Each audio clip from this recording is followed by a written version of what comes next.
Bwana, kuna kauli inatambaa mtandao, sio umesikia? Wanakuambia kwamba Yanga bila Pacome, Yanga bila Diarra kuna namna inapungua makali.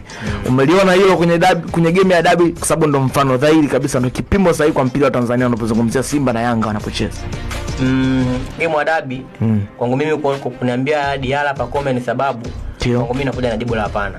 Bali nakuja na jibu la kumsifia kocha Steven Becker kwa approach game vizuri. Yaani ukiangalia Simba zile ambavyo walikuwa wanacheza, Simba ambayo imebadilika. Na namna ambavyo walikuwa wanacheza, walikuwa wanacheza highline, namna ambavyo wanacheza kwa ukabaji wao. So ulikuwa unamwona mtu kama Aula zile ambavyo alikuwa anafanya pressure kubwa.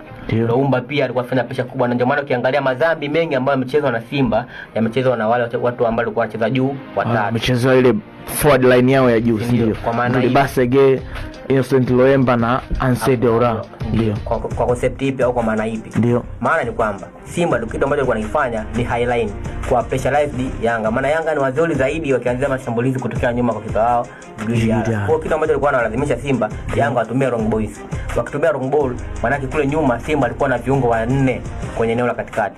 Kwa namna moja au nyingine Yanga alikuwa anashinda jinsi gani ya penetrate katika misingi ya Simba ambayo ameitengeneza. Kwa namna moja ama nyingine, ndio maana nikasema ile game alikuwa tumsifie kocha Steven Becker kwa namna ambavyo aliapproach na kuwasoma vizuri Yanga. Na sio kwamba ni uwezo wa Diarra. Hapana.